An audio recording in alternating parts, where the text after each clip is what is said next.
Halo, Assalamualaikum warahmatullahi wabarakatuh. Apa kabar siswa dan siswi kelas 1 Zubair bin Awam di SD Abu Aziz? Mudah-mudahan baik-baik saja ya. Pada kesempatan kali ini, Pak Dani akan menjelaskan dan mengenalkan perangkat keras yang berada di komputer. Apa saja nih alat-alatnya? Yuk kita simak.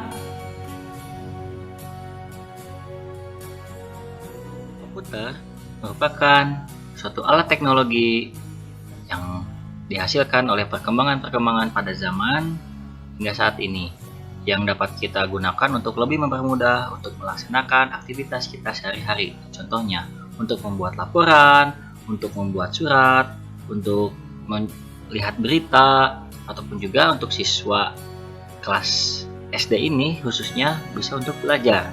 Contohnya, menggambar, mengetik, kemudian mencari info, menonton video, dan lain-lain.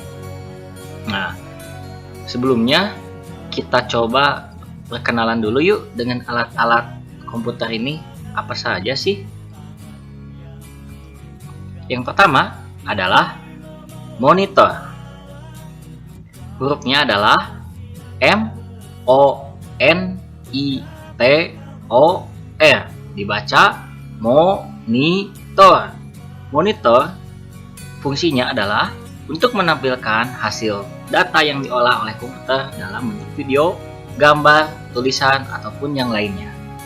Nah, monitor ini bentuknya seperti televisi. Nah, tadi kan fungsinya sudah dijelaskan untuk menampilkan gambar. Jadi, kalau misalkan komputer tidak ada monitornya, maka kita tidak dapat bisa melihat apa isi gambar yang akan ditampilkan dari komputer tersebut.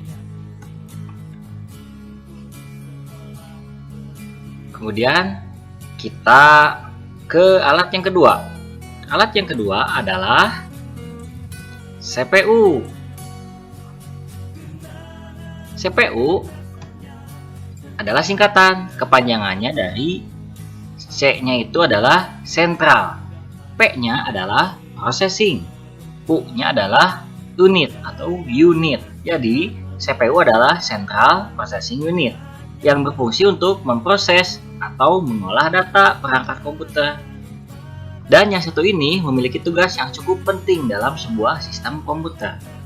Nah, jika di manusia, CPU ini adalah otak dari segala aktivitas komputer. Nah, jika CPU ini tidak kita gunakan, maka tidak akan ada yang bekerja satupun dalam segi komputerisasi. Nah, kita lanjut ke alat yang berikutnya. Nah, perangkat yang berikutnya adalah keyboard. Nah, keyboard terdiri dari huruf K, E, Y, B, O, A, R, D, dibaca keyboard. Nah, keyboard berfungsi untuk media input yang berbentuk papan kunci.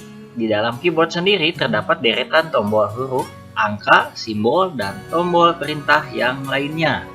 Nah, bisa terlihat ya, di keyboard itu ada banyak huruf, A, B, C, D, sampai Z, kemudian ada tanda koma, titik, dan lainnya, dan juga angka. Nah, ini fungsinya untuk menginput data. Jadi misalkan kalian untuk mengetik, tinggal ditekan saja tombol yang dibutuhkannya. Jadi, jika misalkan komputer tidak mempunyai keyboard, maka akan sedikit kesulitan untuk menginput data yang kita inginkan, ya. Ini alat keyboard ya, perangkat keras yang bernama keyboard. Selanjutnya, nah, perangkat keras yang ini namanya adalah mouse. Mouse terdiri dari huruf M, O, U, S, E, dibaca mouse, yang fungsinya sebagai media penggerak kursor pada komputer. Perangkat keras komputer yang satu ini memiliki bentuk seperti tikus. Itu sebabnya perangkat komputer ini dinamakan mouse. Nah, bedanya dengan tikus yang asli, kalau tikus yang asli itu ekornya ada di belakang. Nah, untuk mouse pada komputer, ekornya ada di depan, seperti yang terlihat pada gambar di video ini. Fungsinya untuk menggerakkan kursor. Nah, di komputer nanti akan ada bentuk panah. Nah, panah ini kita akan bisa operasikan ataupun kita geserkan dengan menggunakan alat ini, mouse ya. Kita lanjut ke alat yang berikutnya.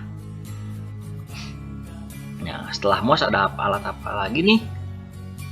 Nah, setelah mouse ada yang namanya mousepad. Mousepad terdiri dari huruf M, O, U, S, E, mouse, P, A, D, pad.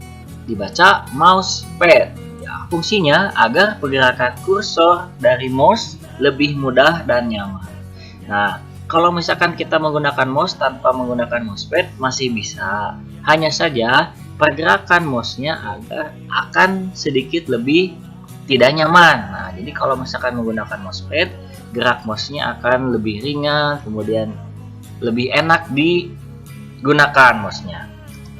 Kemudian kita lanjut ke perangkat keras berikutnya, penunjang komputer.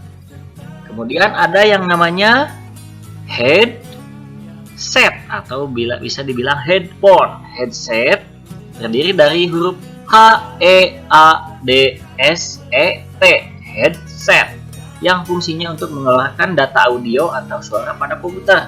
Perangkat komputer yang satu ini kebanyakan digunakan untuk keperluan multimedia. Nah, ini fungsinya untuk mengeluarkan suara seperti speaker. Hanya saja suaranya tidak sampai terdengar luas, hanya fokus di telinga kita. Nah, ini biasanya digunakan untuk mendengarkan musik ataupun bermain game, ya, headset ini. Selanjutnya, kita masuk ke alat penunjang komputer selanjutnya. Di sini ada speaker. Nah, ini fungsinya tidak jauh beda dengan headset. Nah, speaker terdiri dari huruf S, P, E, A, K, E, R. Dibaca speaker. Speaker hampir mirip dengan headset. Speaker merupakan perangkat keras komputer yang berfungsi untuk mengeluarkan data suara yang telah diproses oleh komputer. Nah, kalau speaker ini suaranya lebih besar, berbeda dengan tadi headset yang telah dijelaskan, ya. Kemudian perangkat selanjutnya ada printer. Nah, printer ini fungsinya cukup unik juga. Nah, printer terdiri dari huruf P, R, I, N, T, E, R atau dibaca printer, yang fungsinya untuk mencetak data yang sudah diproses oleh komputer ke dalam media kertas. Nah, jadi kalau misalkan siswa-siswi di sini yang sudah mahir menggunakan komputer, boleh nih misalkan hasil gambarnya atau hasil ketikannya dicetak menggunakan printer. Jadi hasil gambar yang muncul di monitor akan dicetak kepada kertas menggunakan printer. Coba siapa nih di sini yang sudah punya printer di rumahnya? Boleh komentar nih. Kemudian kita lanjut kepada alat yang berikutnya. Nah, ini alat yang kecil ini namanya flash disk. Nah, kebanyakan orang tua kita yang bekerja di kantor pasti punya alat ini, flash disk. Flash disk terdiri dari huruf F, L, A, S, H, D, I, S, K. Dibaca flash disk. Fungsinya untuk menyimpan data dari komputer, dan juga perangkat ini dapat disebut dengan USB drive, pocket drive, pen drive, atau micro disk. Jadi jika kita untuk menyimpan file, menyimpan gambar kita bisa ke flash disk ini, ataupun kita akan memberikan file kita atau gambar kita kepada teman kita. Jadi dari komputer kita masukkan kepada flash disk, kemudian flash disk tersebut kita colokkan di komputer teman kita dan kita gandakan file gambar kita yang telah dimasukkan kepada flash disk. Ukuran flash disk banyak-banyak nih. Bisa untuk menyimpan data sebanyak 4 GB seperti yang digambar ini, ataupun juga sampai ada yang beribu-ribu giga, tergantung kebutuhan kita yang menggunakannya. Kemudian lanjut kepada alat yang lainnya. Nah, untuk alat yang lainnya akan dibahas pada video pembelajaran berikutnya. Terima kasih telah menyimak video ini. Sampai ketemu lagi di video pembelajaran berikutnya. Tetap semangat. Assalamualaikum warahmatullahi wabarakatuh.